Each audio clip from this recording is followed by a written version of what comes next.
introduce.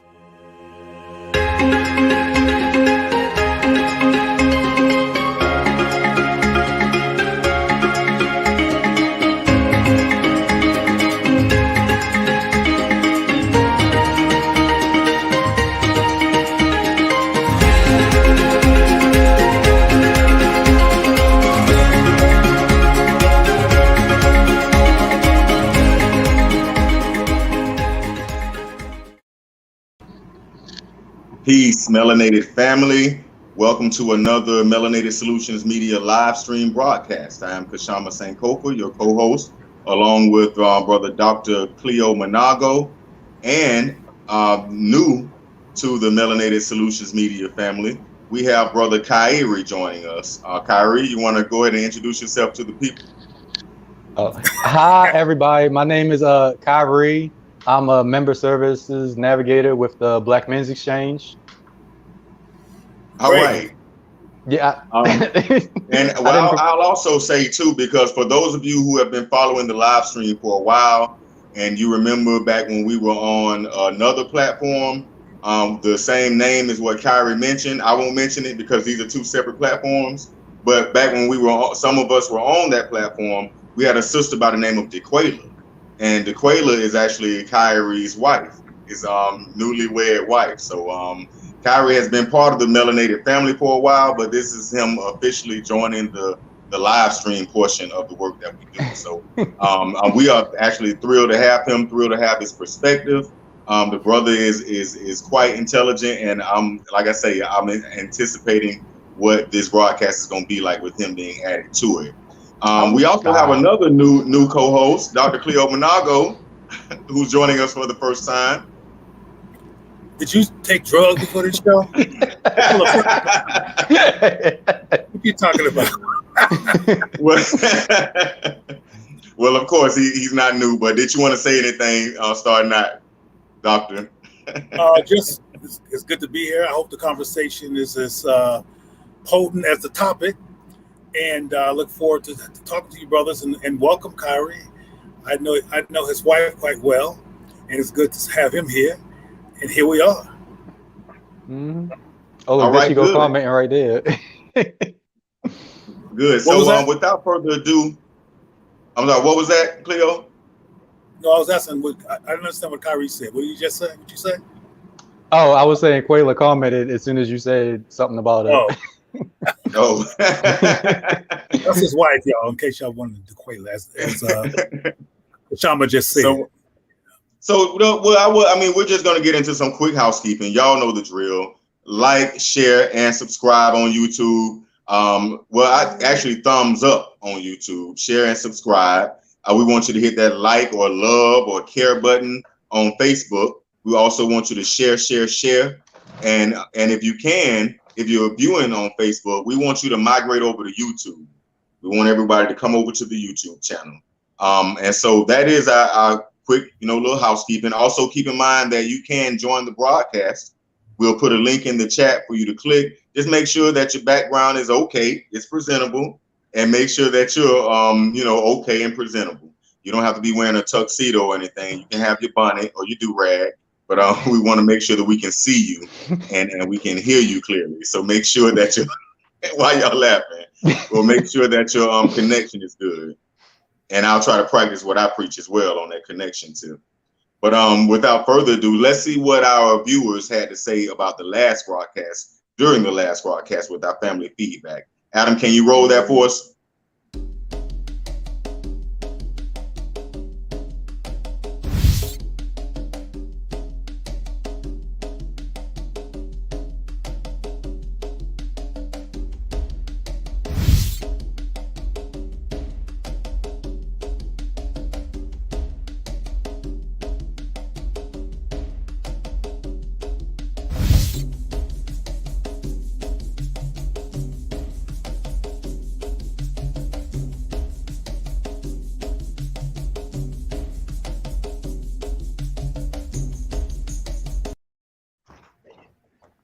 Oh, all right. Okay. Kyrie, you were getting into them African drums, brother? Yeah. I heard him start playing. I was like, oh, this is my jam. What is this? Do you play? Huh? You play drums, African drums? No, I haven't had a chance to get one yet. Every time I see one in the store, I make sure I do a little solo on it before I walk by, but haven't got one of my own yet. Yeah, man, you should. I mean, I play drums. I play African drums, but I think it flows naturally in a lot of us. Yeah, because I didn't start playing African drums until I was like in my mid-20s, but once I got into it, it felt so natural, Yeah. Well, we got rhythm. Yeah, that's the rumor that we got. Yeah, that second comment, was that about Biden?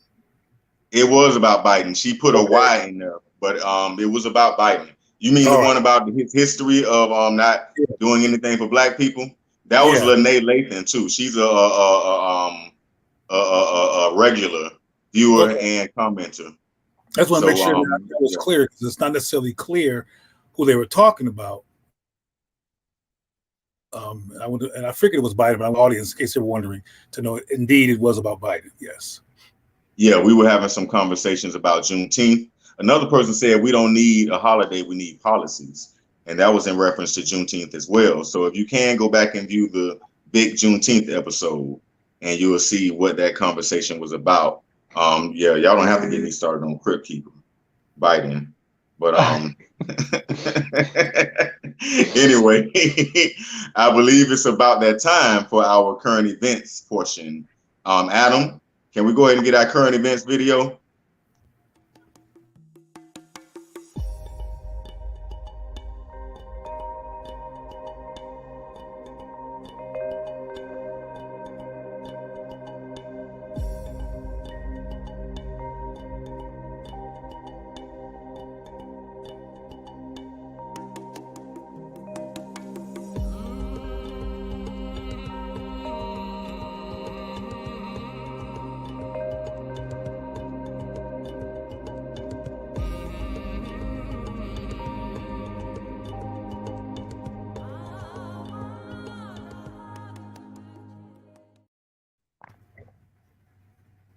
Okay, so the first thing that happened in the between our last broadcast and today or this evening would be the sentencing of a murderer and former Minneapolis cop Derek Chauvin, who was sentenced to 22.5 years.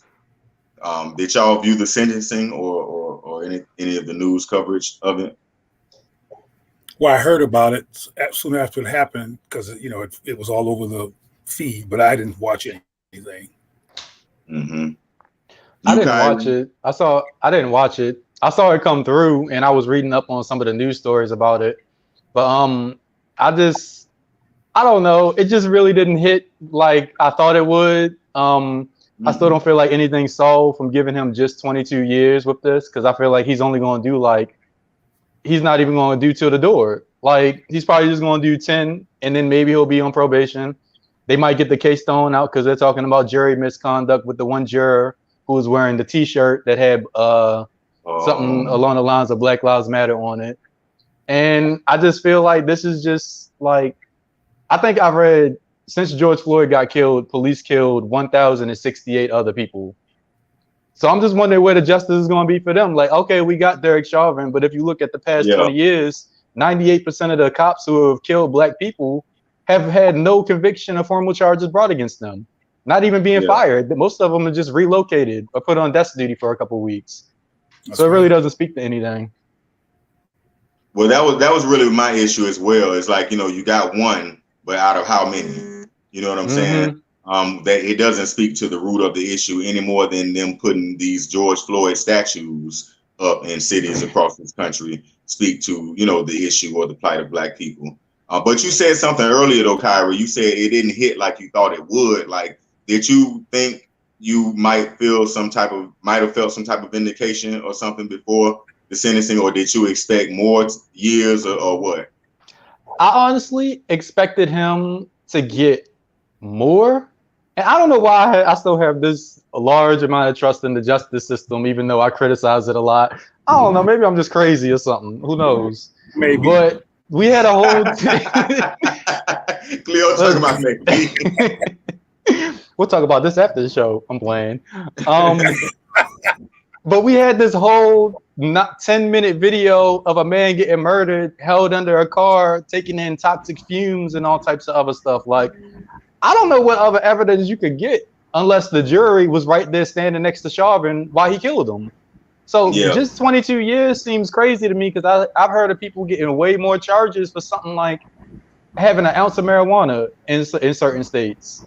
Or like people the judge issued, before I ask Cleo what his thoughts are on it, I just want to say the judge issued a 22-page document, explaining his decision as he put it to the letter of the law, whatever that means. But I expect that 22-page document to be made public for all to see and review. But Cleo, it looks like you were about to say something about this issue. Well, I agree with you both, and I agree with Kyrie's analysis. And I really didn't have any reaction to it because I expected what happened to happen. And what I mean by that, I expected the sentence to be insulting. And the sentence was insulting, as I expected. So I didn't even flinch. I did acknowledge it.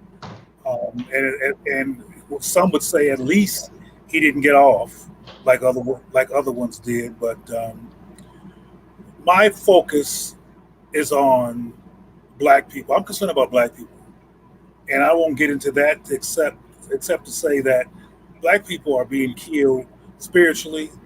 There's a lot of walking dead Black people, and I'm more focused on trying to get us to come to life and get out of our trance than I am on the rare white murderer that did get some time.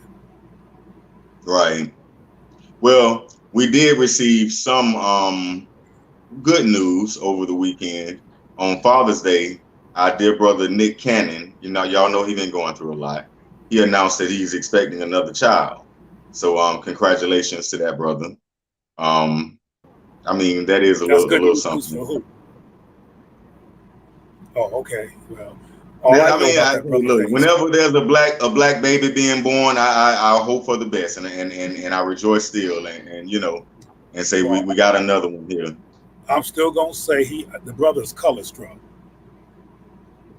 Who, Nick? Well, you know what? I didn't go, and that may be. I'm sure he may be, because that is Mariah's ex. But I didn't go in to try to see what the baby mother looked like or anything. But speaking of color struck, Lori Lightfoot strikes again. She apparently got into a clash with another Black woman, city council member, and the media really tried to portray this as, well, the photo that we showed y'all, I included that photo purposely, even though it makes it look like that sister was the aggressor. However, that sister also came back and gave her own narrative, and she explained how Mayor Lori Lightfoot called her to the back and then proceeded to yell at her and chastise her like a child and put her finger in her face. So when you see that sister like this in front of Lori Lightfoot, she's checking her as for the behavior that Lori Lightfoot was issuing towards her. Now, to my understanding, this was all about an issue that is relevant to the Black community. And this sister who was on the Chicago City Council is saying that she's trying to stand up for her people. But I think it's worth y'all looking to, y'all Chicago people. Cleo, you know anything about that, or Kyrie, that y'all see any rumblings of that in the media? I had no knowledge about this at all, and I'm still wondering, what is the substance? What is the issue, other than Lightfoot seemingly having a white foot? Other than that, what's the issue? Well, I wasn't going to dwell on it too much. I just wanted to bring people's attention to it. No, I thought you were going to continue. I just wanted to bring people's attention to it and just kind of, keep your eye on the local politics. That's all. If you're in the Chicago area, see what's going on with your mayor. We talked about our producer is in Chicago as we speak. Maybe he can bring in some insight if he Adam, you care to join us and tell us what's going on in Chicago if it's happening? If not, put in the chat no. I think he just put something in the chat. Y'all get ready for me to freeze a little bit. He said, like, "Nah, I got a bonnet on." He has a bonnet on. Okay? He said, "I got a bonnet on." Listen, okay, so whatever. Chicago people, check out what's going on. Atlanta people, be on the lookout for Kasim Reed and see what he has up his sleeves, because he's already trying to secure grassroots support already. An elder brother just had a conversation with him where he's trying to get the vote out already for Kasim Reed. And I just want my people to start opening our eyes and start looking for tangibles. And when you see somebody that's out here, you know, not giving you that, you got to hold them accountable. But exactly. What have you done for me lately? The bigger current event, though, wasn't even in the video because it just happened. And it was the release of William, aka Bill Cosby, and the subsequent ripples of controversy that came after it. The amount of Black dysfunction and schism that has come from this event. What do y'all know about it? What's going on? As far as I know about Bill Cosby, the Pennsylvania Supreme Court overturned a case and overturned his case, saying that he was not liable for being actually charged for these crimes. Like, they basically cut a deal years ago, and now they're saying, oh yeah, well, that's right, we cut a deal, so you shouldn't have been sent to jail. But I was like, okay, I mean, the justice system is messed up. Like, it was messed up to send him to jail, and this also means it was messed up to let him out. And I think what it really speaks to is that there's a lot of frustration in the Black community about the sexual assault that our women face on a daily basis. Like, I think I've read 1 in 4 Black women before the age of 18 are sexually assaulted. For every Black woman who reports a rape, there are at least 15 other ones who go unreported. So it's just major issues in the Black community. And I get people want to take their frustrations out on somebody. Bill Cosby might have been a target, and he might have actually done the stuff. I don't know. I wasn't there. And it's not up to us to just hold him accountable. I think God can handle that. Well, I forgot a verbatim comment that Cosby made based on it that was in a file that was not supposed to be released during one of his legal ramblings where he incriminated himself. I think that Bill Cosby did some things that were not cool, that were harmful to women, but, and maybe I should say but, I am from Los Angeles. I used to work in Hollywood, and Bill Cosby is a Boy Scout compared to a lot of the men who are not even concerned about going to jail. Some of you may or may not know about a woman named Heidi Fleiss. I know who Heidi Fleiss is. Heidi Fleiss. Can you enlighten me? Well, I was getting ready to give you a little bit of information, but Heidi Fleiss was a so-called madam, and she hooked up famous people, most of who were famous rich white men, with all kinds of sexual situations, including something called what do you call it? There's films that are made where a person is killed in the process. Snuff, including snuff films and all kinds of stuff. And when she was set up by somebody who was mad at her, her black book, as they call it, has gone missing.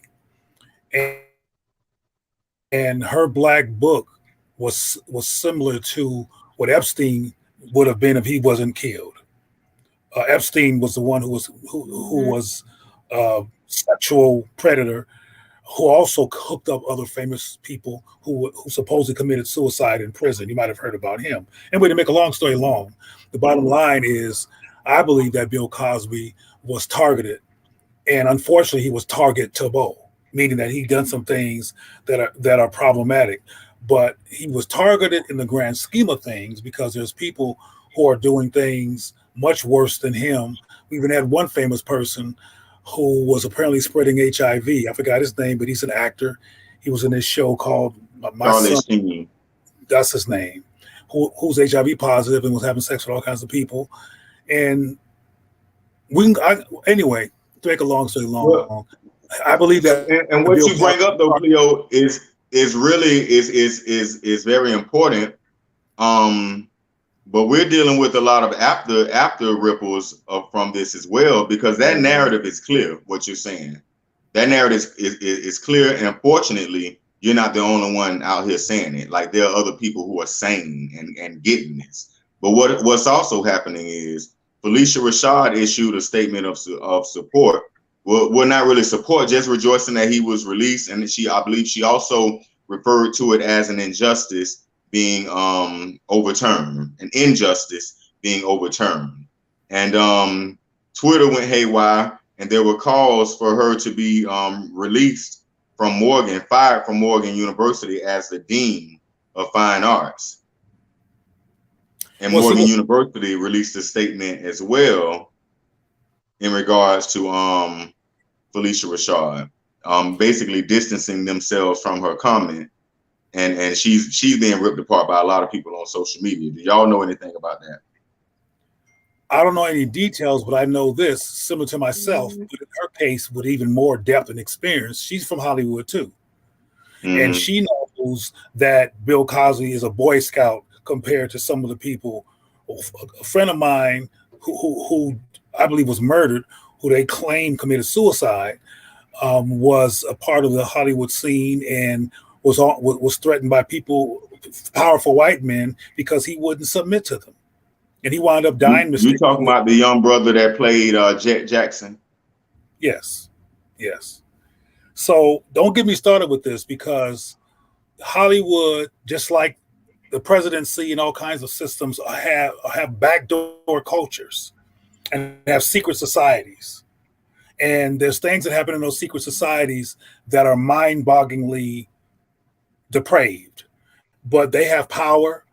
They're not problematic to the system that's in place.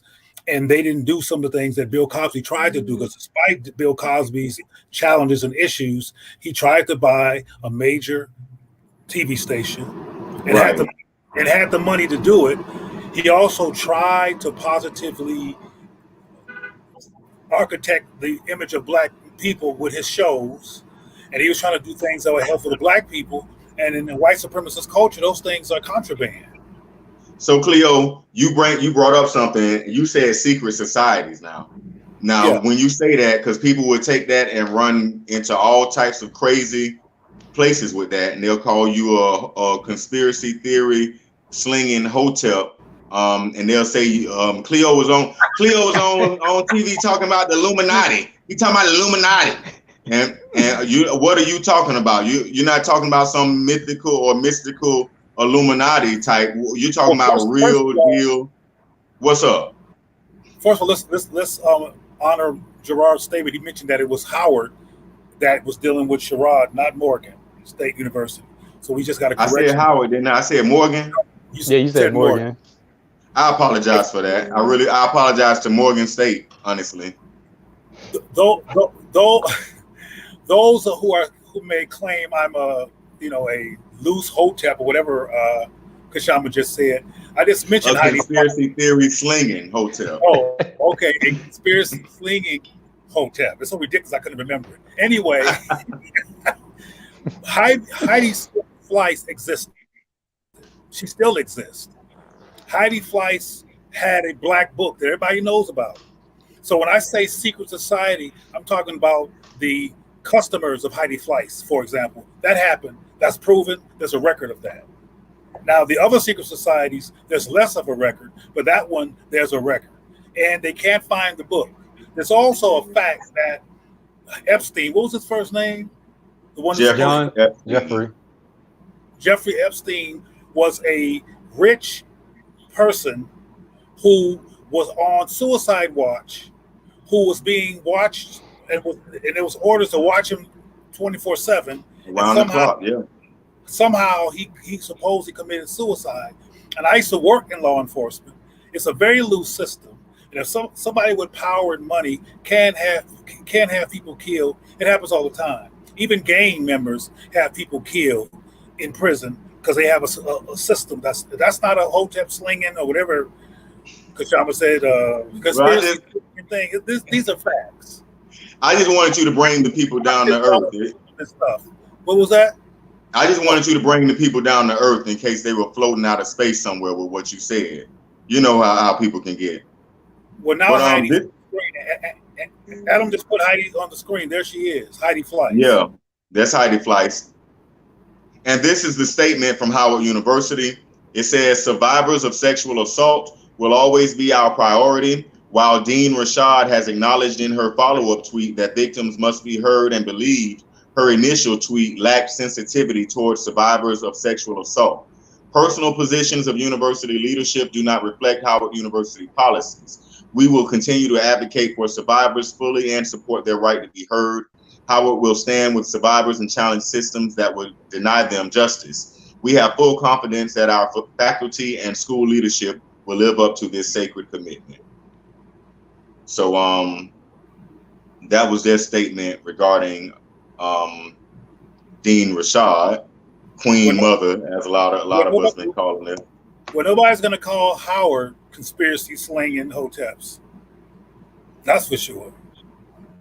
Well, they surely promoted they conspired and deceived black people with their Kamala character. But we won't get into that because that's another topic for another broadcast. That wasn't Howard. That was Obama who did that on their own. Howard didn't do that. Well, I mean, Kyrie, I call Kamala Obama in case you're wondering. I was like, what?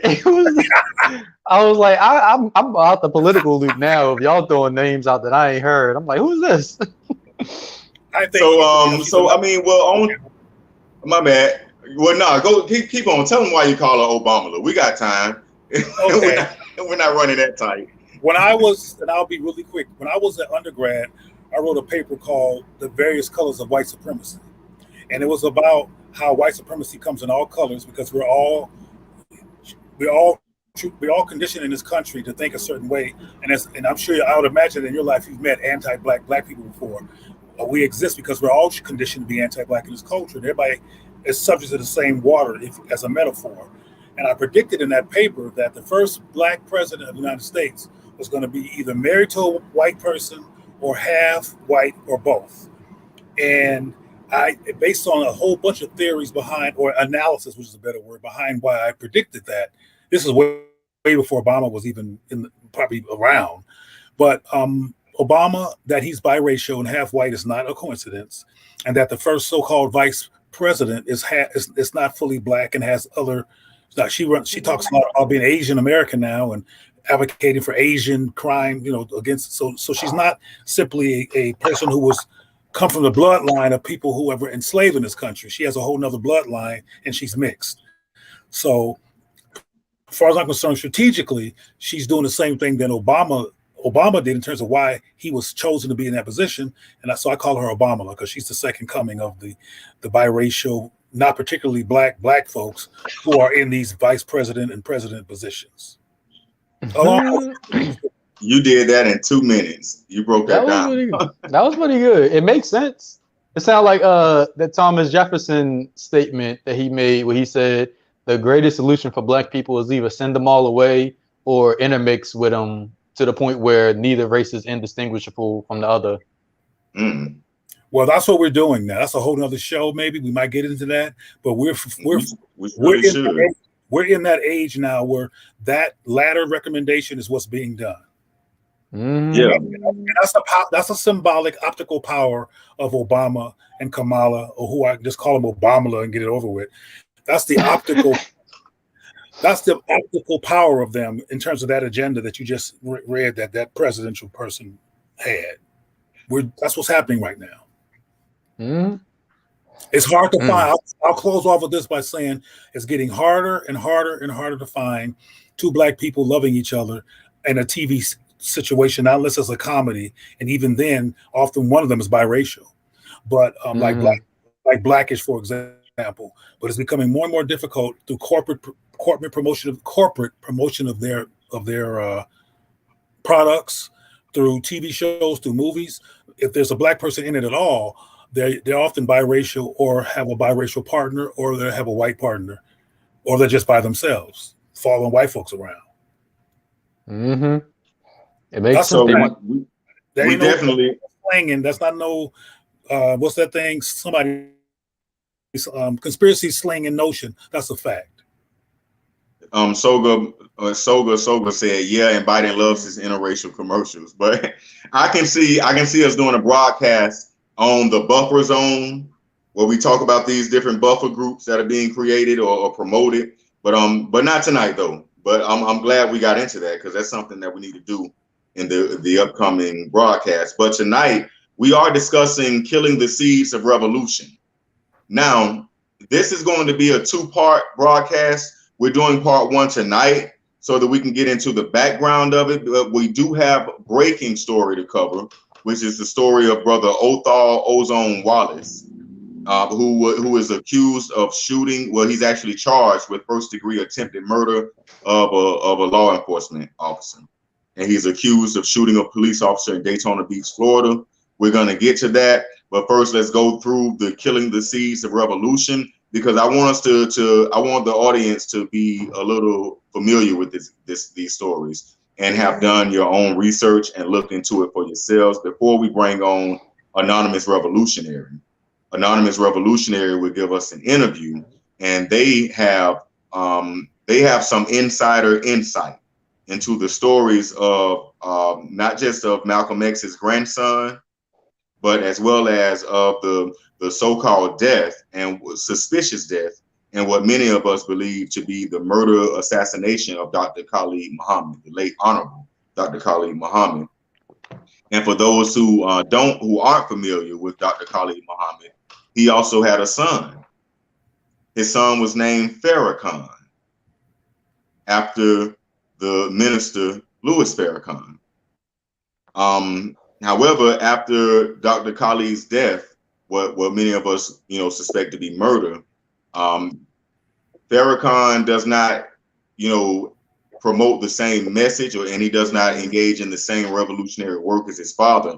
In fact, he's changed his name to Farrah Gray, and he does more of a motivational self-help type of message. And many have pointed out that the background or the biography that he promotes does not really line up with his actual background and his actual biography. And so we're going to delve into that story, as well as the story of Minister Malcolm X's grandson, who was also known as Malcolm Shabazz, who was also killed under suspicious circumstances in Mexico. Now, what we do know is that he had a troubled background. We'll talk about the death of Sister Betty Shabazz, who died in a house fire that Malcolm Shabazz, the grandson, was convicted for being responsible for when he was a young boy.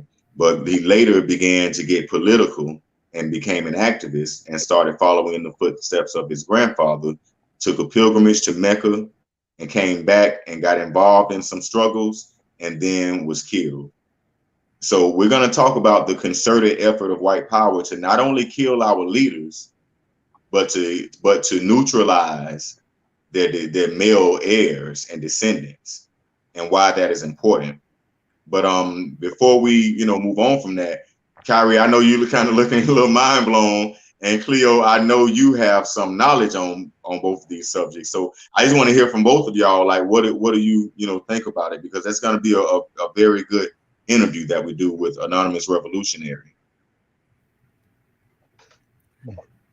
Kyrie. Oh yeah, okay. Well, thank you, Cleo, for letting me go first.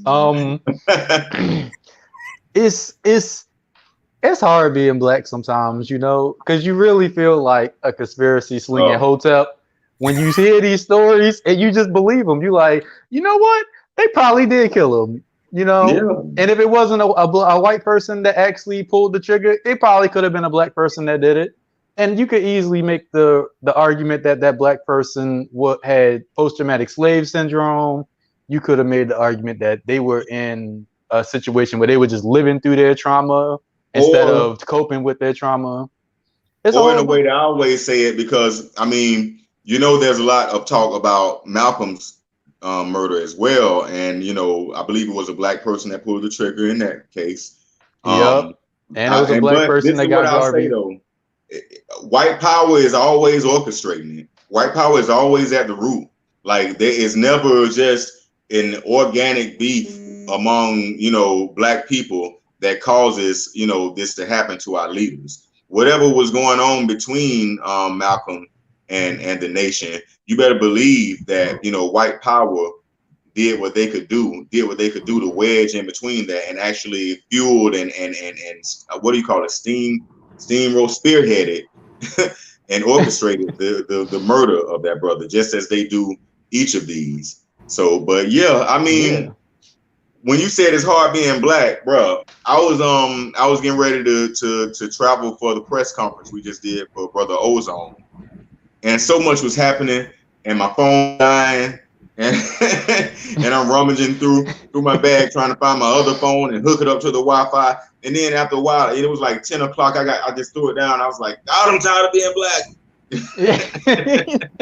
Like, can I just wipe this paint off real quick? Like, yeah, I kind of black doesn't tap out. I kind of black doesn't look for ways to escape. I kind of black is active in it. Is resisting. You know what I'm saying? What it is that's being done to us as black. You know. Yeah. So yeah, it is hard. You're right. It's hard. But Cleo, what you were about to say something too?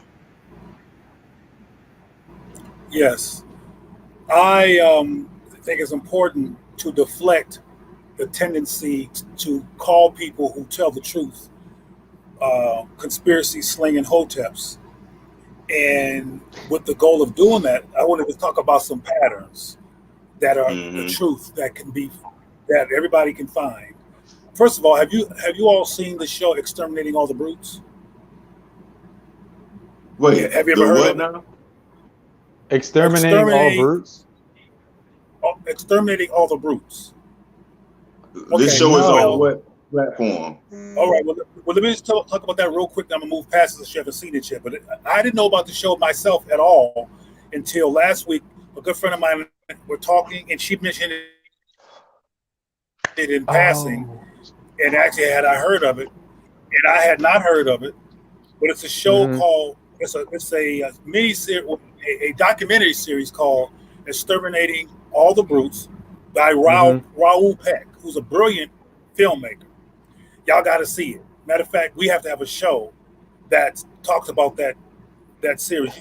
But I hadn't heard about it. They're not promoting it, Kashama. Right. It's on. Well, they promoted it on Democracy Now. Yeah. Well, that's of course that's not CNN. That's not mainstream, and you have to go find that. And now you know about it because I mentioned it. Otherwise, a lot of people don't know about this movie, this documentary series. Anyway, I'm gonna just say some names for some people who were killed by the system of white supremacy mythology that has finally been acknowledged to some extent. Thomas Sankara. Anybody remember him? You said Thomas Sankara? Okay, yes. Look up. Yep, Burkina Faso. Sankara. Yep. Right. Burkina Patrice Faso. Lumumba. Congo. Patrice Lumumba was the so-called Congo. Toussaint Louverture, who Haiti won a fight fair and square, if you will, and then after the fight was over, white folks said, okay, now that things have changed and you won, let's meet to talk about how we're going to go forward. And they kidnapped him and exiled him and locked him up forever because that's what they do. And then Marcus Garvey Jr. just died prematurely. Huey Newton died under strange circumstances. Marion Barry Jr. died, which is Marion's son, prematurely. Marion Barry, I didn't know his son died prematurely. Yeah, his son died very young too. And well, don't forget Dr. Chokwe Lumumba too. Absolutely. Who was a picture of health. So Thomas Sankara and Patrice Lumumba, and what happened ultimately to Toussaint Louverture, are undeniable facts in terms of white supremacy coming to get them and murder and destroy them. That's a fact. In this country, we have Martin Luther King. In this country, we have the FBI. in the COINTELPRO program, because even though it was black hands, listen closely, this is all documented. Even though it was a black hand that killed Malcolm, the brother who was involved in that committed suicide himself because he was living with the guilt of what he did, and he admitted being set up to do that. So that's not those slinging. It's those ridiculous. I can't remember the line. Conspiracy slinging. These are facts. And if you watch Exterminating All the Brutes, which is full of documented facts about how depraved, vicious, wrong, crazy, evil, inhuman, all kinds of other words that white supremacy mythology is, the facts are there. So ain't nobody slinging no conspiracy. These are facts.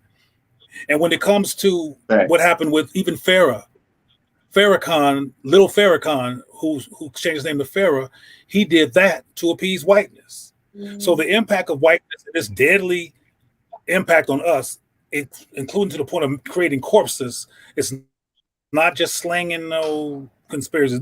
This is a fact. These are facts. I have a question. Do either of you feel as though these sort of situations have been normalized within our community? Yeah. Like when we hear something like that happening, we just think, oh, that's just something that happens. That's just what goes on. Yeah.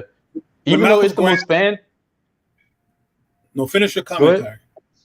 No, I was going to say, even if it's so fantastical, like the Nat Turner story, they boiled his bones down in the grease and then drunk it as an energy drink.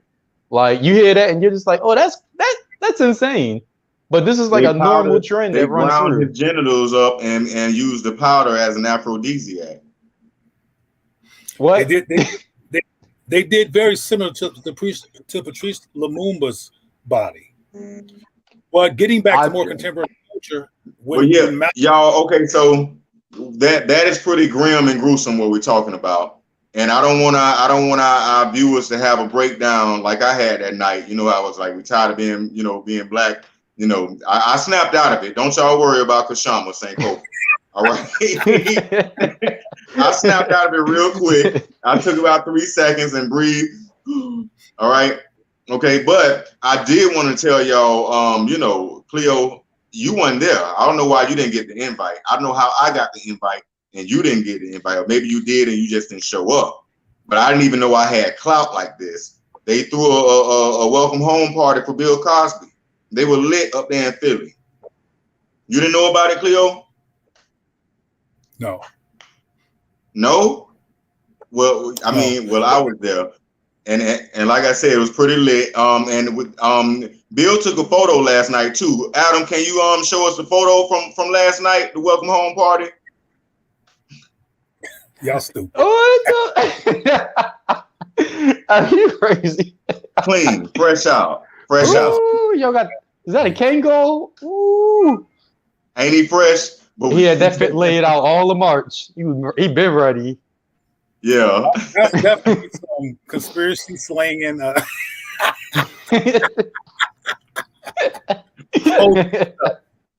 y'all know it ain't nothing like the club when somebody prominent in the community is fresh out of prison, and everybody is celebrating and waiting for him to come back. I don't know, maybe y'all ain't been there, but this is actually. I want to complete a thought real quick. I promise it won't be 30 seconds, Kashama, because it was part of what I was going to say to Kyrie's question about, do we feel like the community is pretty much immune or has no response to this stuff? When Malcolm's grandson was murdered, the response was relatively tepid, was relatively quiet. And when they gave their angle and excuse about him being murdered, people were like, okay. Instead of understanding that it's strange disproportionately that leaders and their children are being murdered who are black, and it's disproportionately in our case, and this is not happening to the son of George Bush. They didn't hear about Donald Trump's son being somewhere in Mexico being killed, or the equivalent. How many presidents' children you've heard somewhere in the corner getting murdered? No. In Mexico or any place else, or any of their leaders. So we have to start looking and stop looking at things through the whites of our eyes and through the blacks of our brain.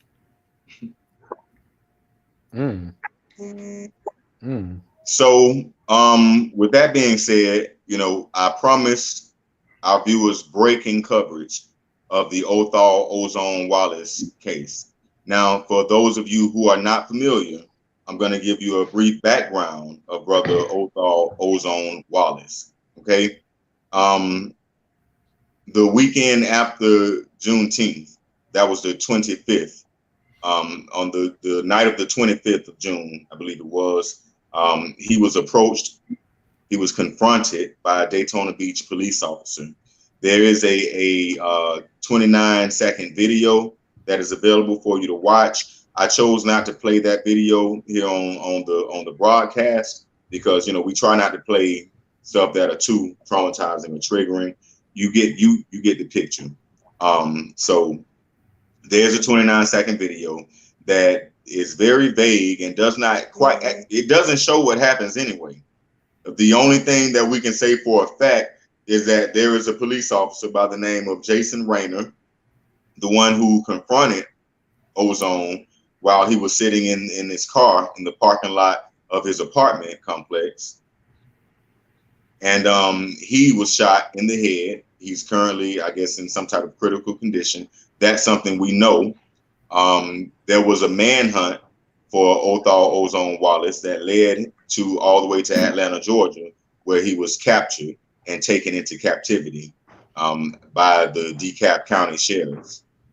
So with that being said, there is a statement that was created by the Ozone Defense and Anti-Defamation Campaign, which I'm actually working and a part of.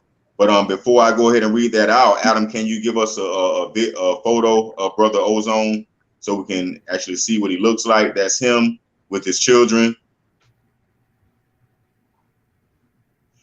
And the breaking coverage is that, one, he has now been extradited back to Daytona Beach, Florida. So for those who were wondering on his whereabouts and if he, is safe or his well-being, well, we know he's not safe because he's behind enemy lines. But for those who are wondering, where he is, and if he's physically okay, yeah, there was footage released from the Volusia County Sheriff's YouTube page today that showed his transport or his extradition from DeKalb County in Atlanta by plane to Volusia County in Daytona Beach, Florida. So the official statement released from the Ozone Defense and Anti-Defamation Campaign goes as follows. It says, "We, as the Ozone Defense and Anti-Defamation Campaign, hereby release this official statement regarding Othal Ozone Wallace as follows. It is clear to us that the narratives given to the public by the Daytona Beach Chief of Police Jakari Young and Volusia County Sheriff Michael Chitwood provoke pressing questions over existing inconsistencies and falsehoods within their statements. It is also clear to us that the Black community, along with the general public, are being given these false, inconsistent, and incomplete narratives as a purposeful effort to slander the name of Mr. Wallace to the Black community and the general public and obstruct Mr. Wallace's civil and human rights. Mr. Othal Wallace, commonly known as Ozone, is a trusted and respected member of his community. He is known for his Black community activism and humanitarian activities. He works as a security officer and also serves his community by teaching weapons safety courses. We ask and encourage the Black community to consider these specific questions in addition to demand clear and concrete answers from Daytona Beach Chief of Police Jakari Young, as well as Volusia County Sheriff Michael Chitwood in response to these questions. What is Officer Jason Rayner's justification for confronting Mr. Wallace? The Ozone Defense and Anti-Defamation Campaign demands access to the original police report and is currently working to provide it to the Black community. The Daytona Beach Police Department, including its Chief Jakari Young and Volusia County Sheriff Michael Chitwood, have released statements claiming Jason Rayner was responding to a call about a suspicious activity. Why is there no recording of a 911 call? What occurred that should make Daytona Beach Police Officer Jason Rayner, Chief of Police Jakari Young, and Michael Chitwood, Sheriff of Volusia County, and any other law enforcement personnel involved believed there was a 911 call? Did they make these statements in the original report while knowing there was no 911 tape? The Daytona Beach Police Department later released statements to the public stating that Jason Raynor was on a proactive patrol. What is proactive patrol? Isn't that just racial profiling? Did Officer Jason Raynor, Chief of Police Jakari Young, and or Volusia County Sheriff Michael Chitwood know Mr. Wallace prior to him being confronted? Did they know about his Black community activism? And the official quotes from them to the public is extremism is extremism. Talking about Brother Ozone from Michael Chitwood, who was the sheriff. Any cop that stopped him was going to get it. He was going to try to kill. That is another statement from the Volusia County Sheriff Michael Chitwood. Mind you, he wasn't there and supposedly didn't know this brother from a can of beans. Jakari Young, Daytona Beach Chief of Police, who is also a Black man on the outside, mind you, said he did that with no remorse. The statement goes on to say, did the Chief of Police, Jakari Young, and Sheriff Chitwood make statements that were slanderous and libel? Did they knowingly lie on Mr. Wallace? Shouldn't Black people have the right to own a personal weapon to protect themselves and their families without being labeled an extremist? Why is Mr. Wallace's background as a safety instructor and educator being withheld? As we continue our Black community investigation, we will continue to inform and update the Black community. All power to the people, the Ozone Defense and Anti-Defamation Campaign. Now, I will add some context to this also to let you know that that brother was a part of Black organizations that went to places like Louisville when Breonna Taylor, the murderers of Breonna Taylor needed to be brought to justice. And they also went to places like Tulsa for open carry demonstrations during the anniversary of the massacre. And during this time, a lot of intel and photographs were taken and disseminated throughout law enforcement. And these are sources, very reliable sources that have given me this information. The pictures and data that were taken at these protests and marches and whatever were disseminated to law enforcement and to local so-called law enforcement. And they are keeping files on people, and they are using that background against Brother Ozone to call him an extremist and to try to try him in the media and act like he targeted this officer when it looks to be the other way around.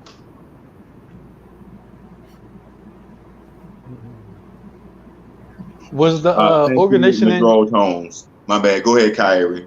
I was about to say, was the organization that you're talking about the NFC, the Not Effing Around Coalition?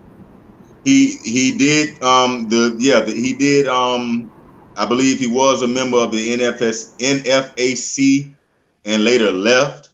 Now the crazy thing is, and thank you, Adam, our producer, he just put the Daytona Beach Police Department number in there, but who you really need to call is also the Volusia County Sheriff Department, because that would be the agency that is responsible for the housing of inmates right now. So it would be good to do a wellness check on that brother and to make sure that they're not putting their hands on him and make sure that they know that we're watching them. But yeah, he did leave the NFAC, and the NFAC really, I was silent on this issue for a long time because a lot of Black people would call you a hater when you have, criticisms of things like the NFAC when it first popped up. So I really took a very neutral outer stance, but I would tell my close friends and people who would come and ask me about it because they were curious. I tell them to stay away from it because it was clearly a smoke screen and it was clearly infiltrated and was a provocateur organization. But he left that and still began working in his community, became affiliated with the New Black Panther Party, as well as some Black-owned gun clubs, as well as his own, as well as other Black militias, which are all legal. These are all covered under the Second Amendment of the Constitution. But yet, for Black people who don't become a murder hashtag, if somehow you survive or defend yourself or even flee the scene, that is going to be used against you. Any type of activism or resistance or any type of Second Amendment promotion that you've done or activity you've done, that they are going to use this against you if we allow this case to set that precedent. That's why it's not about Brother Ozone being my personal friend, because he's not. Everybody knows I'm a revolutionary. I'm clicked in with the organizations, but it's not about me being personally clicked in and why I'm spearheading this, why I'm bringing this on the Melanated Solutions Media platform. This case sets the precedence because this brother did not die. And if somebody had interfered in George Floyd's murder and bust Derek Chauvin upside the head with a brick, they'd be calling them an extremist. They would have to be on the run, getting hunted down like a hog.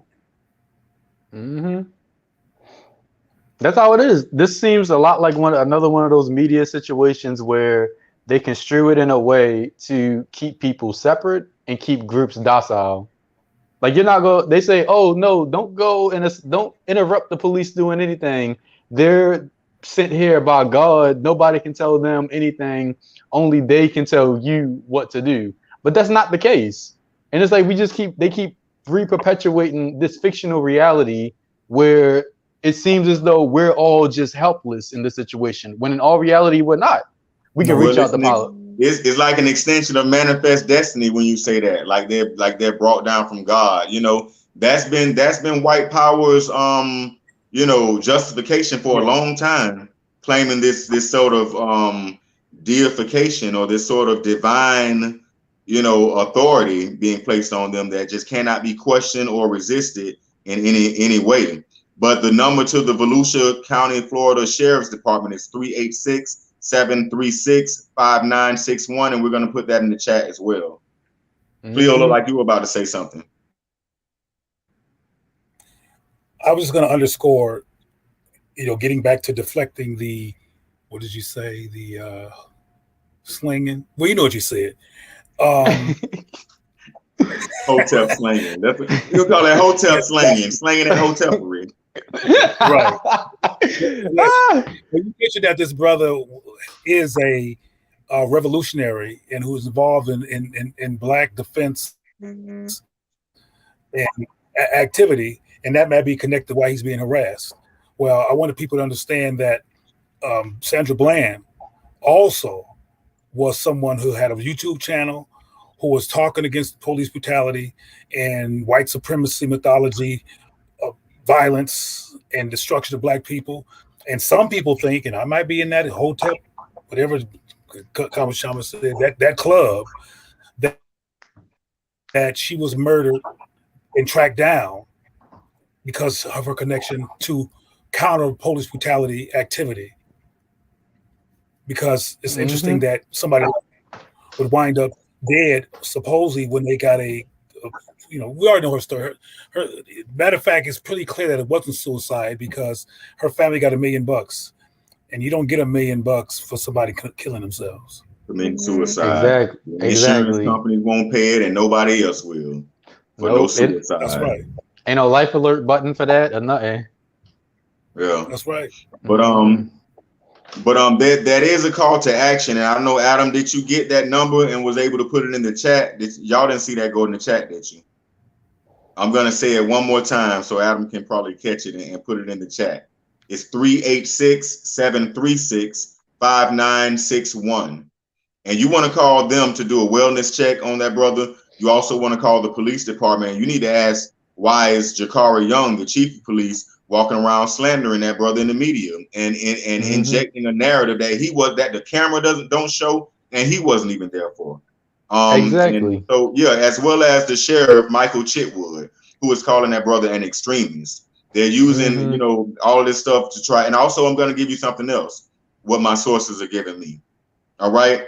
There are agencies beyond the local law enforcement, so-called law enforcement, that are trying to grab at this case and trying to involve themselves in this case, such as federal agencies. And they want a reason to do it. They not want a reason. They got a reason, which is to preserve white power. But they're reaching for straws and trying to grab members of any organizations or people that were affiliated with this brother and trying to tie them into him, like the cop was targeted, when it's the other way around. When this brother's photo was taken in all these places and was definitely shared from the FBI to different agencies around the country. That is a fact that happened. A moment ago, Soga and our producer put it up on the screen, alerted the people that Exterminating All the Brutes is on HBO Max. And the reason I wrote that because there's a circle of considerations happening here that I would like to illuminate really quick. Kyrie said something, and please correct my paraphrase if necessary, Kyrie. You mentioned something about hearing some of the things that happen to us that are thrown into the lane of conspiracy can be difficult to hear. Hearing so much. And I think we should check that. There's a group in this country and in the world, and they talk about this in the Brutes film as well, called white Jews. They usually just call Jews, but they're really white Jews, because this only happens with white Jews, who have a mantra, which is never again. I don't know if you've ever heard that before, Kyrie. Yeah, it talks about refers to the Holocaust. Right. And they say never again. And not only do they say never again, they will in a minute show you an emaciated body on its way into an oven to show you what they're saying never again, and showing their children and the next generation, this is what we're not going to let happen again. Black people need to have a similar mantra, because we're psychically trained to go to a catatonic state or into some type of paralysis when we hear about the murder of Malcolm X's grandson, when we hear about these things that are being called conspiracies, and then we don't do nothing. Or when some BS was BS to me, called Black Lives Matters, a smokescreen that's begging white folks to let us matter, what is a white supremacist position. Please let us matter, white folks. Please don't let us not matter anymore. We asking them to matter, which is ridiculous. That would be the equivalent of Jews saying, please never do it again. German, they said, no, it ain't going to happen again. So, yeah, I think, and I want our people in our audience and their families to consider a similar psychology. Because when we go into, this is horrible what's happened to Black people, this is terrible, and shut down when Malcolm X's grandson is murdered, or Marion Barry's son dies prematurely, or Sandra Bland is murdered, or Bill Cosby is, all this stuff, we become paralyzed and we become sitting ducks for more stuff to happen to us. And it continues to happen to us. We're not even offended by stuff that we should be offended by and outraged by, because we're in this I call it a trance, but right now I'm calling it a paralysis. And we should, everybody needs to watch Exterminating the Brutes. So Exterminating the Brutes is not perfect. There's some issues with it, but more than any film I've ever seen in my entire life, it breaks down the depravity, the viciousness, the monstrousness, the wrongness, the stuck-on evilness of white supremacy mythology. And it does feature a lot of the Jewish Holocaust stuff. And that's why I'm bringing it up, because after they show the horrible thing that happened to the Jews can rely on the never again psychology. When they show what happened to Black people, there's not a similar psychology that emerges, except for possibly by default, because of the media, Black Lives Matters, which is a passive narrative. It's not a active, don't mess with us again. I want to say the F word, but don't F with us mantra. You can say it on here. And we need that kind of mantra. Black people need that kind of mantra. And young people like yourselves need to start talking like that.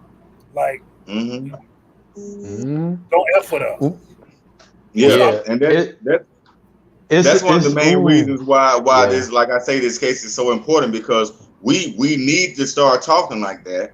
Every Black man and woman, I think, needs to be an ozone. An ozone is a Black person that was worth imitating or emulating. Oh, excuse me. I'm sorry, y'all. Hold on one second. You're fine.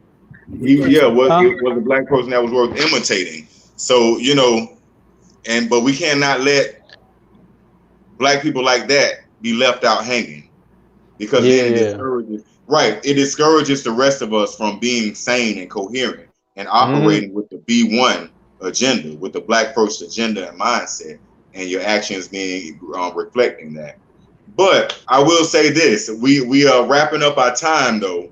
I want y'all to make sure that you do like, share, and subscribe on YouTube, as well as tune in. I'm gonna get you, Kyrie. I just want to get out a little bit of go ahead. exiting housekeeping. And make sure you tune in. We're gonna start coming to you on Wednesdays, at some point. So we're gonna give you that update. We're not just gonna pop it on you, but we're gonna start coming to you on Wednesdays, and make sure that you're looking out for the next broadcast, the next episode, which is going to be Killing the Seeds of Revolution Part 2, when we have the interview with Anonymous Revolutionary. Y'all don't want to miss that. But Kyrie, look like you had something to say before we close out. Yeah. I just have 2 comments, and I'll try to TLDR them real quick and make them quick. To respond to what Cleo said, an argument that usually comes up when people start talking about the Holocaust and the plight of Black people in America and globally is that when you start comparing the different traumas that people have experienced, stuff just gets overly messy. Like, who suffered more? But in reality, that's not really what we're talking about. We're saying nobody should have to suffer.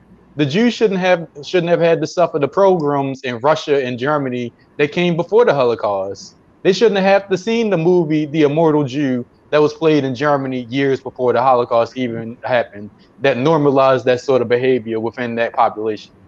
So we're not saying that, oh yeah, well, they suffered and they got these sayings, so we should get our own country because we suffered. We're saying that nobody should have to suffer, period, and that there needs to be recompense for these different populations that have faced this. And well, I wouldn't mind my own country. I ain't mean to cut you off, but go ahead. Yeah, I'm my own. For Black people, call it melanania, melanonia. But go ahead though. I'm sorry, bro. The capital is New. The capital is New Medina. I mess with it. But also with the ozone case, I think on June 15th, there was a Black man in Oklahoma who was pulled out of his car and held at gunpoint because of a road rage incident where a white man called him the N-word and then followed him for like 3 miles, calling the police on him, saying he brandished a weapon at them. And this Black man was held outside his car at gunpoint. And then at the end of it, the cops just said, "I'm sorry." Like, is that and really Oklahoma enough? Is an open carry state, I believe. And it might be one of them cowboy states like down south, like Florida, Georgia, stand your ground type stuff. So, but realize that stuff don't apply to Black people. Nope. This brother was completely innocent.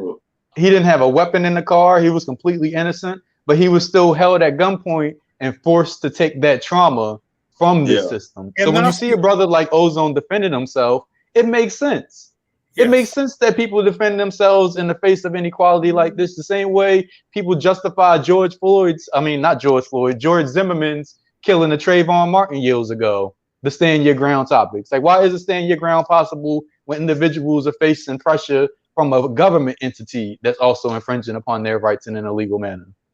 And like, just to bring some correction in there, some context, George Zimmerman didn't get off on the stand your ground law. He actually didn't have the justification for the stand your ground law. He got off on I'm white and I said so. That's what he got off on. Oh, but, Leo, my bad. I always forget about that argument.